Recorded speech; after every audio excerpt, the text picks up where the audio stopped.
जय मसीह की। आइए एक छोटी सी प्रार्थना के साथ हम वचन में आगे बढ़ते हैं।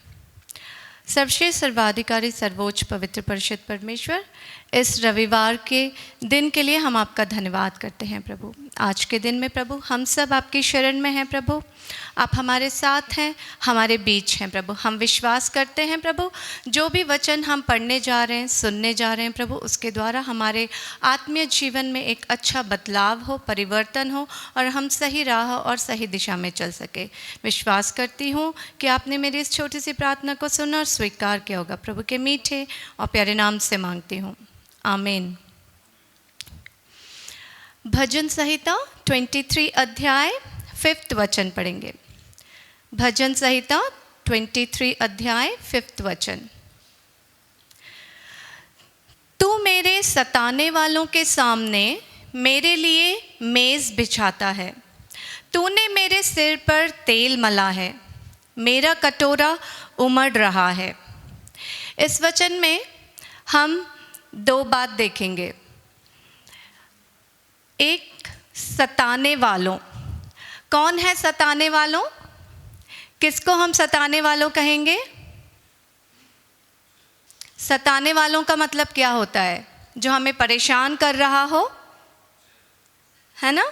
समझ में आ रहा है ना? सताने वाले हम अगर कहेंगे तो हम किसी और को, हमारे सामने जो व्यक्ति खड़ा है, हम बोलेंगे ये मुझे सताता है या मैं इस परिस्थिति में परेशान हूँ। हम हमेशा ये सताने वाला वर्ड जो होता है समझते हैं कि बाहर से आता है और कोई और हमें सता रहा है, कोई और हमें परेशान कर रहा है ना? लेकिन यहाँ पर जो वचन हमें बता रहा है, तू मेरे सताने वालों के सामने मेरे लिए मेज बिछाता है। ये जो सताने वाला है, ये हमारा स्वभाव है। सबसे पहले यदि अगर हम सताए जाते हैं तो हमारे स्वभाव के द्वारा, है ना? क्योंकि यह स्वभाव हमें कहाँ से मिला है? हमारे जन्म से ही हमको यह स्वभाव मिला है ना? ये मानवीय स्वभाव है, ये मानव का स्वभाव है। और हमारा मन, हमारी ख्वाहिशें, हमारी इच्छाएं, हमारी आदतें, हमारी सोच, हमारे विचार, हमारा लालच, यही हमें सताती हैं। जब ये सारे गुण हमारे अंदर होते हैं तो हम अपने आप में ही इतना सताए जाते हैं और दुनिया में इतना भागते रहते हैं, है ना? और इसी से हम परेशान रहते हैं। तो सबसे पहले यदि हमें ठीक करना होगा वचन के अनुसार, या परमेश्वर हमें ठीक करने वाले हैं, तो वो हमें हमारे अंदर की चीज़ों से ठीक करेंगे, है ना? बाहर से ठीक होने से वो तो ऊपरी दिखावा हो जाता है। किसी भी चीज़ को ठीक होने के लिए, है ना, किसी भी बात का ठीक होना सबसे पहले वो अंदर से होना चाहिए। और यहाँ पर वचन कहता है कि मेरे सामने मेज बिछाते हैं, है ना? मेज बिछाने का क्या मतलब होता है ना? एक सेटलमेंट, आओ मैं देखता हूँ, चलो बैठ के बात करते हैं, बैठक लगाना, कोई समस्या है उसका समाधान ढूंढना, हम आमने सामने बैठकर बातें करेंगे, हम मिलकर बैठकर बातें करेंगे। आज शाम को मिलते हैं, हम लोग इस तरीके की बातें करते हैं कि नहीं अपने जीवन में, है ना? जहाँ कोई परेशानी होती है उसको ठीक करने के लिए या उसका समाधान ढूंढने के लिए, उसको सेटल करने के लिए हम क्या करते हैं? हम बैठेंगे। तो ये जो बैठाव है, यहाँ पर जो बैठना है, यहाँ पर जो मेज़ है, वो हमें अपने आप से ही करनी है। हमें अपने आप को परखना है, हमें अपने आप को जांचना है, हमें हमारे स्वभाव पर नियंत्रण करना सीखना होगा, है ना? और यहाँ पर एक बात बोली जा रही है कि तूने मेरे सिर पर तेल मला है, मेरा कटोरा उमड़ रहा है ना? ये जो तेल है ये कहाँ से आया? और ये तेल मलने के बाद जो हमारा कटोरा है वो उमड़ रहा है ना? उमड़ने का मतलब होता है भर कर फ्लो होना, भर कर बहना। यानी ऐसी कोई चीज़ है जो हमारे अंदर भरी जाएगी और वो बहेगी, और उसके लिए क्या किया गया? तेल मला गया है ना? तो ये कटोरा कैसे उमड़ रहा है? कैसे कोई चीज़ भरी जाएगी? कोई खाली पात्र है अगर, तो उसे कैसे भरा जाएगा? अपने आप भर जाता है क्या? कोई भी खाली पात्र अपने आप भर सकता है ना? कोई ऐसा जादू है हमारे पास कि कोई खाली पात्र भर जाए? कोई तंत्र, कोई मंत्र, कोई यंत्र, इसके द्वारा हम अपने खाली पात्र को भर सकते हैं? ऐसा कोई है हमारे पास? कोई स्कीम है? कोई तरीका है? नहीं है ना।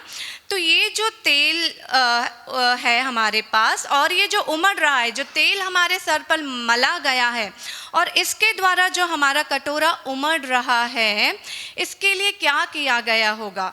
किसने प्रयास किया? क्या हुआ होगा कि एक व्यक्ति ये कह रहा है कि तूने मेरे सिर पर तेल मला है और ये मेरा जो कटोरा है ये उमड़ रहा है ना।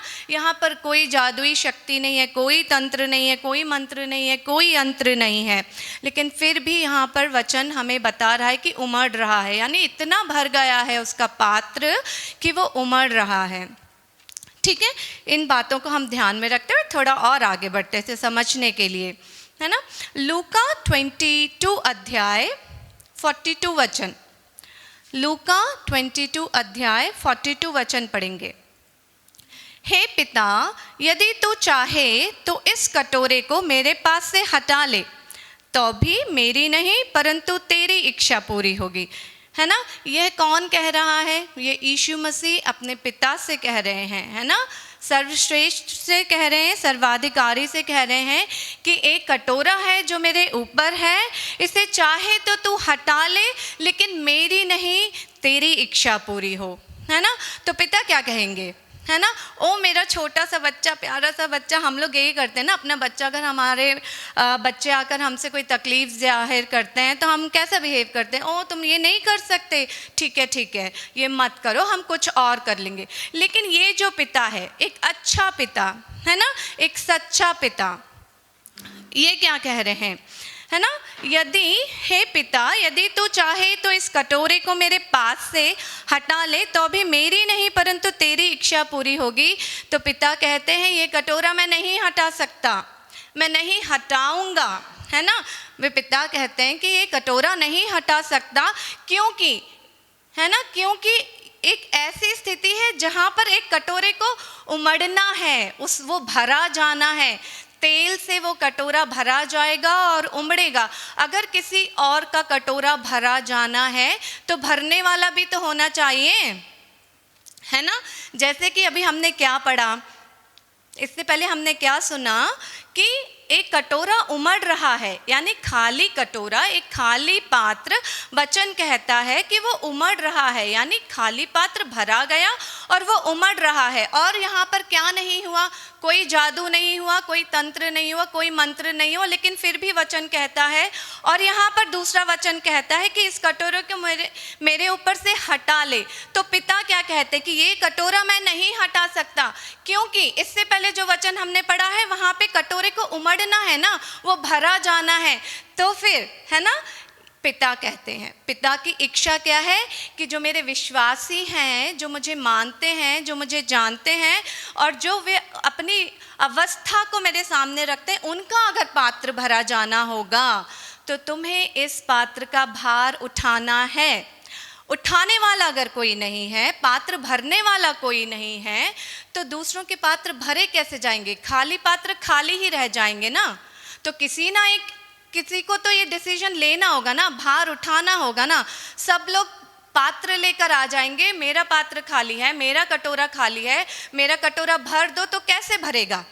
किसी एक व्यक्ति को निर्णय लेना होगा, किसी एक व्यक्ति को अपनी क्षमता प्रकट करनी होगी, किसी एक व्यक्ति को साहस दिखाना होगा, हिम्मत दिखाना होगा। उस एक व्यक्ति के द्वारा ही फिर जो सब लोग हैं उनके पात्र भरे जाएंगे। अदरवाइज क्या होगा? नहीं तो सबके पात्र खाली रह जाएंगे, है ना। और खाली पात्रों का हम करेंगे क्या? खाली पात्र का क्या हम कोई इस्तेमाल कर सकते हैं, है ना, है कि नहीं है? तो फिर ये पात्र भरने वाला कौन है और वो कैसे भरेगा? क्या करना होगा उसे, है ना। और वो अपने पिता से बोल रहे हैं कि ये पात्र हटा लो, और पिता बोलते हैं स्ट्रिक्टली कि मैं नहीं हटा सकता, क्योंकि मेरे विश्वासी लोग जो हैं, है ना, मैंने उनसे बोला है कि तुम्हारा पात्र भरा जाएगा। उनका पात्र सिर्फ भरा नहीं जाएगा, उमड़ेगा, है ना। तो तुम्हें तो ये काम करना ही होगा, है ना। एक अच्छा पिता अपने बच्चे को यही सिखाएगा ना। एक अच्छा पिता क्या जिम्मेदारियां सिखाएगा। ये अब जिम्मेदारी किसकी हो गई? उस पुत्र की हो गई, है ना। और यहाँ पर पिता कौन है? यहोवा परमेश्वर। पुत्र कौन है? यीशु मसीह। और यीशु मसीह ने हमारे लिए क्या किया, है ना, अपने पिता की इच्छा पूरी करी। ठीक है। और यहाँ पर जो है मनुष्य अपने स्वभाव के कारण परेशान है। सबसे पहली बात हमें यह जानना है कि ये जो सारी सताने वाली बात हैं वो कहाँ से आई है हमारे पास?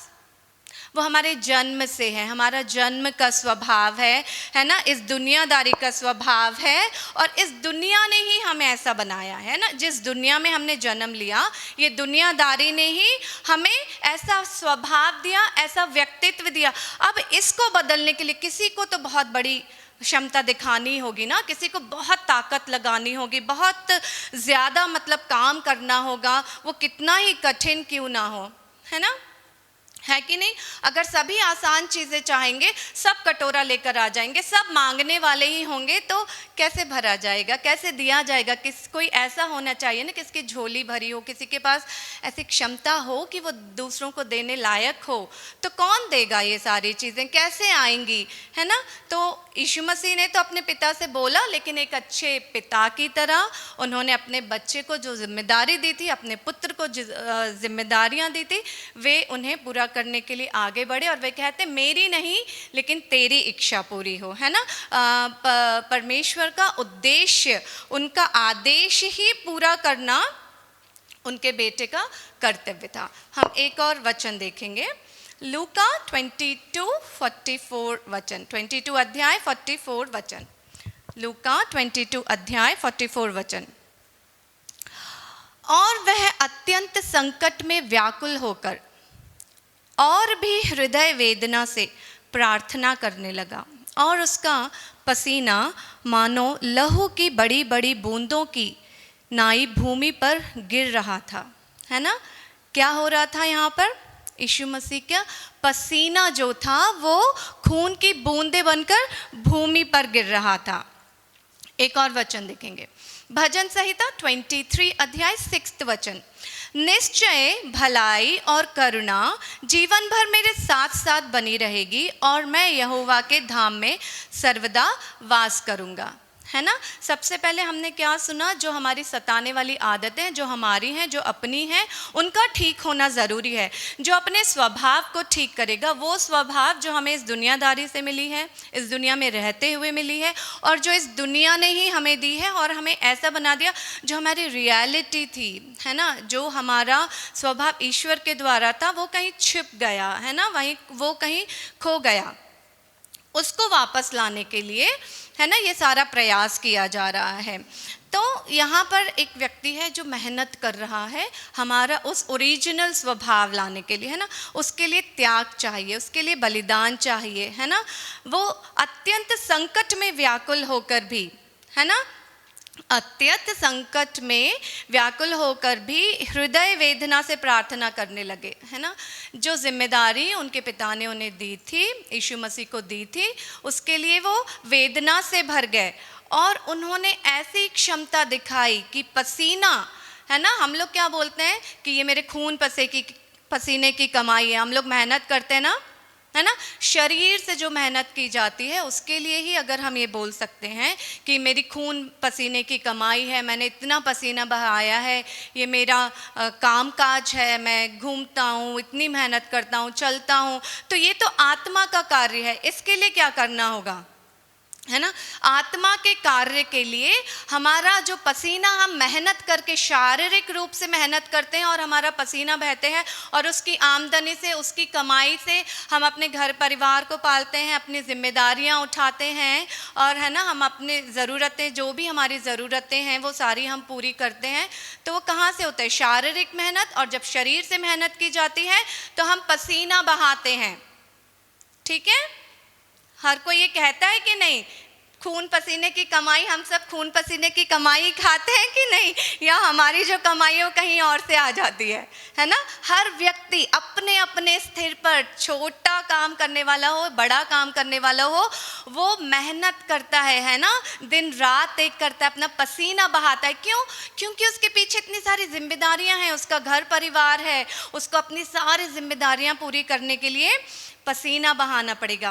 तो यहाँ पर भी है एक व्यक्ति, यीशु मसीह, जो हमारे लिए पसीना नहीं बहा रहे हैं, उनका पसीना भी खून बन गया है। कितनी बड़ी बात है। ऐसा अद्भुत कार्य कहीं और सुना है? किसी और ने किया है आज तक? अगर हमारा कोई विरोधी होता है, ऐसी कोई सिचुएशन, ऐसी कोई परिस्थिति होती है जहां हमें अपने कामों को सफल करना, इससे पहले अगर हम बात सुनेंगे, अगर हम और थोड़ा पीछे जाएंगे, यीशु मसीह से पहले वाली स्थितियों में जाएंगे, तो वहां पर क्या होता था? लड़ाई होती थी, युद्ध होता था, इसने उसे मारा, उसने उसे मारा, जो हमें चाहिए हमने छीन लिया, है ना?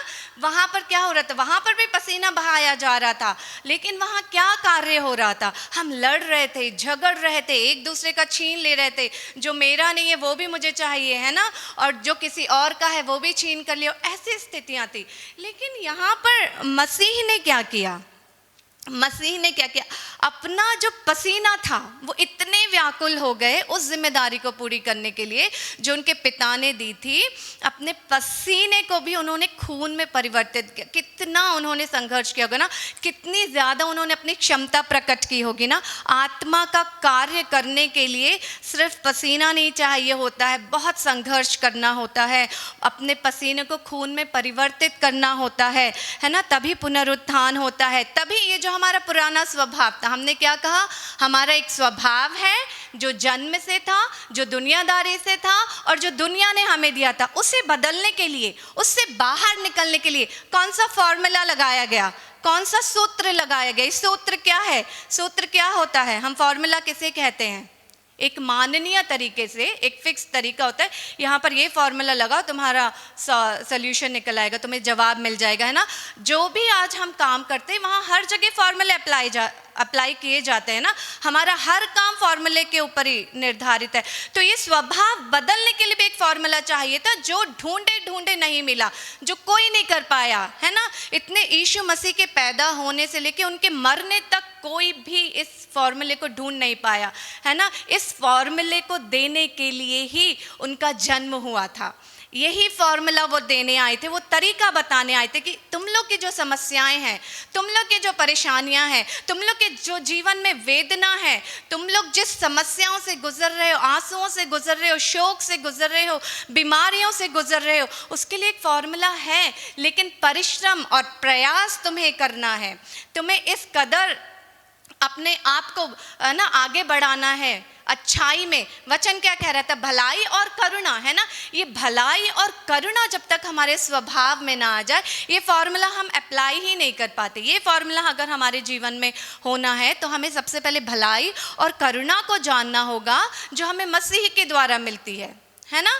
मसीह के द्वारा जो करुणा और भलाई हमें सिखाई गई है। उन्होंने आके सिर्फ ऐसा नहीं है कि वो आए और उन्होंने एकदम से ये काम कर दिया, वो हमारे बीच घूमे, है ना? उन्होंने हमें अपने साथ रखा, हमें सिखाया, चलाया, हर एक चीज़ पर वो फॉर्मूला अप्लाई करना बताया, है ना? उन्होंने कोई जादुई शक्तियों से बीमारियों का इलाज नहीं किया था, है ना?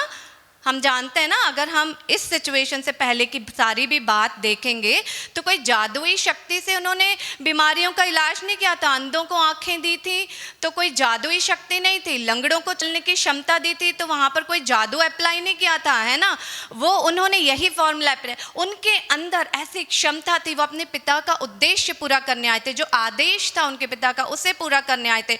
और उन्होंने अपने पसीने को, वो हमें उस वक्त नहीं दिख रहा था, लेकिन अब क्योंकि उनके कूच का समय आ गया था, उनके जाने का समय आ गया था, तो वो आखिरी बात भी वो हमें सिखाकर चले गए, है ना? जब हमारे बीच में घूम रहे थे तब हमने यह नहीं देख पाया कि उनका पसीना भी खून बन रहा है। और जबकि जब से वे पैदा हुए, जब से उन्होंने बोध किया, वो हमेशा ऐसी ही स्थिति से गुजरे हैं, हर काम को करने के लिए जो उनका पसीना था ना, वो खून की तरह उन्होंने हमारे लिए लगा दिया, है ना? वो जब सूली पर चढ़ाए गए तभी जब हमने देखा, हमारी आँखों को क्या दिखाई देता है? जब कोई चीज़ वास्तविकता में ठोस रूप से हो रही है तभी हमारी आँखें उन्हें देख सकती हैं। लेकिन यीशु मसीह हमेशा से हमारे लिए यही कार्य कर रहे थे, वो शुरुआत से भी हमारे लिए यही कार्य कर रहे थे, अपने पसीने को खून में परिवर्तित करके हमारे लिए कार्य कर रहे थे, है ना? एक अंधे को आंख देना क्या आसान बात है? आज क्यों नहीं कर पाते हैं हम? आज तो हम इतनी ज़्यादा पढ़ाई लिखाई कर चुके हैं, इतने ज़्यादा हमारे पास टेक्निकल फैसिलिटीज़ हैं, है ना? टेक्नोलॉजी है, हमारा ज्ञान तो दूसरे लेवल का है, फिर भी आज हम अंधों को आंखें क्यों नहीं दे सकते? लंगड़ों को चलने की क्षमता क्यों नहीं दे सकते? क्यों आज भी दुनिया में ये सब कमी है या नहीं है? है ना? सब मानते हैं ना इस बात को? क्योंकि आज कोई अपना जो पसीना है ना वो खून में परिवर्तित नहीं कर पाएगा, नहीं कर पा रहा है। इसीलिए जब मनुष्य को ये स्वभाव मिल जाएगा ना, वो इस एक फॉर्मूले को सीख जाएगा ना, भलाई और करुणा को अपना लेगा ना, तब वो यहोवा के धाम में सदा वास करेगा, है ना? ये आसान नहीं है। यहोवा के धाम में किसने वास किया? जिसने अपने पसीने को खून में परिवर्तित कर लिया, वही जाकर यहोवा परमेश्वर के बगल में बैठे हुए हैं, है ना? और ये पुनरुत्थान का भी फर्स्ट स्टेप था। इससे पहले पुनरुत्थान शब्द ही नहीं था, इससे पहले पुनरुत्थान वाली बात ही कोई नहीं जानता था। लेकिन जब यीशु मसीह आए और उन्होंने ये सारे कार्य हमें कर कर दिखाए, आत्मिक रूप से हमारे बीच रहते हुए उन्होंने जो सामर्थ्य का कार्य हमें दिखाया है, उसी में ये पुनरुत्थान का काम हुआ है, उसी में यह जो परिवर्तन हुआ है ना? ये परिवर्तन, क्या परिवर्तन किया उन्होंने? पुराना जो स्वभाव था, यानी दुनियादारी वाला जो स्वभाव था, दुनिया में रहते हुए जो स्वभाव हमें मिला था, जो इस दुनिया ने हमें हमारे ऊपर थोप दिया था, है ना? जबरदस्ती थोपते चले गए थे ना, इस चीज को ही वो बदलने के लिए आए थे। तुम्हारा जन्म इसलिए नहीं हुआ है कि तुम दुनिया की उंगली पकड़ो और आगे चलते जाओ। तुम्हें बड़े कार्य करने हैं, तुम्हें अद्भुत कार्य करने हैं, तुम्हें परिवर्तन लाना है। और जहाँ पे भी परिवर्तन शब्द आता है ना, वो परिवर्तन बहुत कठिनाई से होता है, इजी नहीं है। हम आसानी से किसी भी परिवर्तन को इस समाज में या दुनिया में नहीं ला सकते, बहुत ज़्यादा क्षमता लगती है। छोटे से छोटा परिवर्तन करने के लिए भी ना लंबा समय लग जाता है, बहुत सारी शक्ति लग जाती है।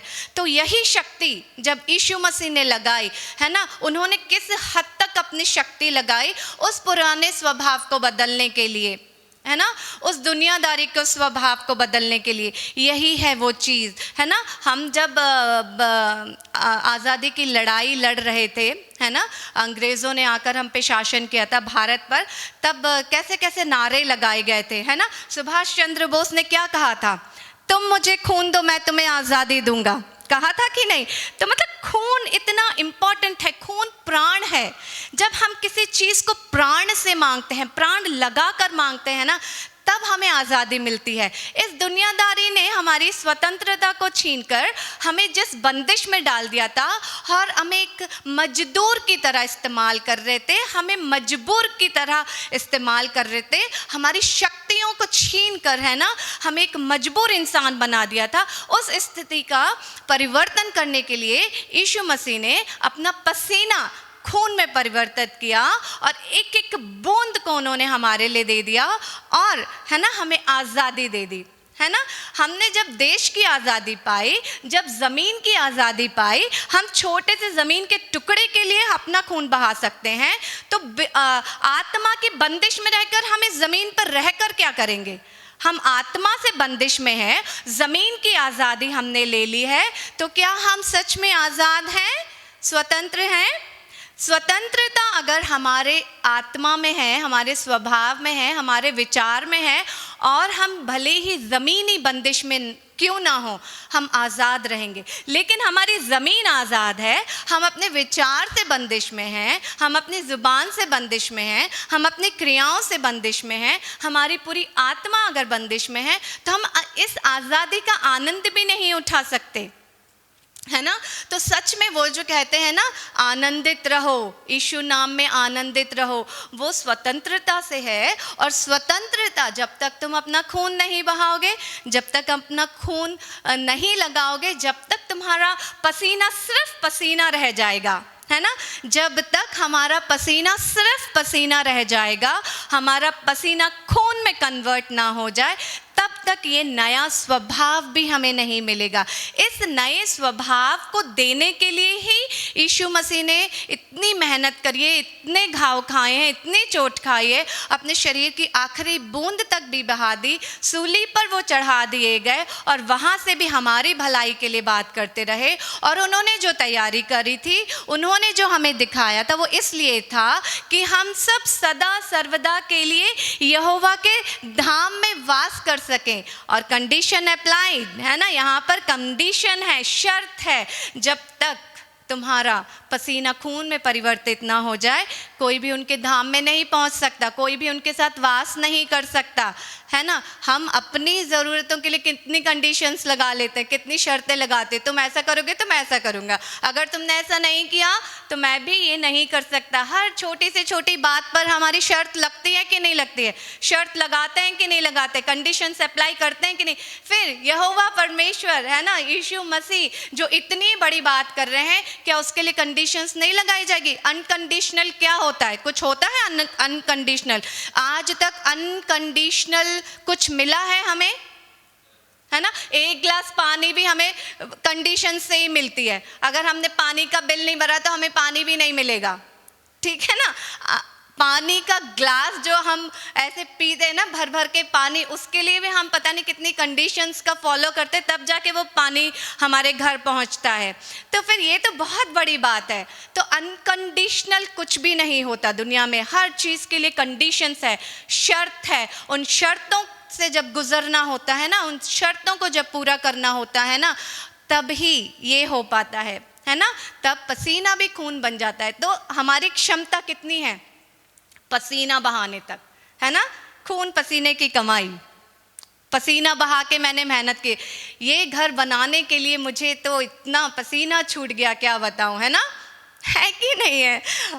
तो बस यही बात है, ये सुनने में, बोलने में, और यहाँ से जब मैं बात कर रही हूँ तो शायद बहुत आसान है, कुछ शब्द हैं बोल दिया आसानी से, लेकिन इसको जीवन में जब अप्लाई किया जाएगा ना, इस फॉर्मूले को, है ना, इजी हो जाती है हमारी चीज़ें, हमें समझ में आने लगती हैं। तो जब हमारे आत्मा का द्वार खुलना होगा, आत्मा के कार्यों में हम सक्षम होंगे, सच में जब आत्मा का कार्य हमारे अंदर जन्म लेगा ना, तब ये सारी चीज़ें हमारे लिए सफल होंगी। और ये उन्होंने प्रूफ किया है यीशु मसीह ने, और वो हमें दिखा कर गए कि कोई भी चीज़ असंभव नहीं है, लेकिन उसके लिए जो सूत्र तुम्हें लगाना है, राइट प्लेस पर राइट फॉर्मूला यूज करो, राइट सूत्र यूज करो। मैं तुम्हें देकर जाता हूं, क्योंकि इससे पहले, मेरे आने से पहले किसी के पास ये सूत्र नहीं था, है ना। तो मैं तुम्हें सूत्र भी दिए देता हूं, मैं तुम्हें फॉर्मूला भी दिए देता हूं, है ना। इसे लगा लो और आ जाओ, मैंने जाकर तुम्हारे लिए स्थान तैयार कर रखा है, राजगद्दियाँ बना रखी, आओ और मेरे साथ बैठो और हम आनंद करेंगे, है ना। इस जगह पहुंचने के लिए, उस स्थान पर पहुंचने के लिए हमें अपने पसीने को भी, है ना, खून में परिवर्तित करना होगा। और ये सच्ची बात है, ठीक है। तो अब से हम लोगों को सिर्फ पसीने की बात नहीं करनी है, अब से हमें अपने पसीने में खून भी जोड़ने के लिए मेहनत करनी है। यही हमारे आत्मीय जीवन की सफलता है। सफलता का सूत्र क्या है ना, सफलता का सूत्र हम क्या बोलते हैं? दुनिया में सफलता के बहुत सारे सूत्र हैं, है ना। दिन रात मेहनत करो, पढ़ाई करो, है ना, जॉब की तैयारी करो, है ना, है कि नहीं है? ये सूत्र हैं, हम सूत्र पढ़ते हैं ना, सक्सेस के क्या मंत्र हैं, क्या तंत्र हैं, क्या पढ़ते हैं ना। तो ये आत्मा के कार्यों की शक्ति है, इसके लिए भी एक सूत्र है। ये सूत्र जिसने जान लिया, फिर वो इस दुनिया में कुछ भी नहीं मांगेगा, ठीक है ना। इस दुनिया में हम इसीलिए आए हैं कि हम उस स्वभाव को परिवर्तित कर सके। सबसे पहले ये जो सताने वाले हैं, इससे छुड़ौती पाओ, क्योंकि ये सताने वाला कोई भी बाहर का व्यक्ति नहीं है, ये हमारे अंदर ही है, ये हमारा स्वभाव है, हमारा मन, ख्वाहिशें, इच्छाएं, आदतें हैं। इन सताने वालों पर अगर हमने नियंत्रण कर लिया, तब हम कहाँ पहुँच पाएंगे? उस भरे हुए पात्र को प्राप्त कर पाएंगे, है ना, जो तेल के द्वारा भरा गया है। और वो जो पात्र उमड़ रहा है, वो है ये पसीना जो यीशु मसीह का है, जो रक्त में बदल गया है, रक्त में परिवर्तित हो गया है। अब वो हमारे ऊपर से उमड़ रहा है, और इस उमड़ते हुए पात्र को हम ढोएंगे अब, है ना। और इस पात्र में जो भरा हुआ है ना, जो शक्ति है ना, वो हम एक दूसरे के साथ बांटेंगे और हर किसी को ये बताएंगे कि यहोवा के धाम में सदा सर्वदा कैसे रहना है, कैसे पहुंचना है, वहाँ तक की यात्रा का जो मंत्र है और जो सूत्र है ना, और जो फॉर्मूला है वो आज हमने यहाँ से सीखा है। तो हम सबको सिर्फ यहाँ तक के बारे में नहीं सोचना है, थोड़ी और सोच में परिवर्तित करो, थोड़ी और इस दुनियादारी के स्वभाव से बाहर निकलो और उस आत्मीय स्वभाव को प्राप्त करने की कोशिश करो जो हमें हमारे सर्वश्रेष्ठ सर्वोच्च पिता परमेश्वर ने दी है और उनके पुत्र ने उसे पूरा करके दिखाया, सफल करके दिखाया। तो इस वचन का धन्यवाद करते हुए छोटी सी प्रार्थना करते हैं। सर्वश्रेष्ठ सर्वाधिकारी सर्वोच्च पवित्र परिशुद्ध परमेश्वर, मैं आपका धन्यवाद करती हूँ प्रभु। आपने हमारे लिए प्रभु जो प्रयास किया है प्रभु वो व्यर्थ ना जाए प्रभु। हम सब भी प्रभु आज तक हमने सिर्फ पसीने पे भरोसा किया था, अपनी मेहनत पर, अपनी क्षमताओं पर भरोसा किया था प्रभु, लेकिन आज जो सूत्र आपने हमें दिया है प्रभु, है ना, हम उस सूत्र को अपने जीवन में अप्लाई कर सके प्रभु और उसके अनुसार हम उस आत्मीय जीवन की सफलता को प्राप्त कर सके जो प्रभु हमें आप तक पहुंचाता है। विश्वास करती हूँ कि आप हमारे बीच हैं और आपने हमारी छोटी सी प्रार्थना को सुना और स्वीकार किया। प्रभु के मीठे परिणाम से मांगती हूँ, आमीन।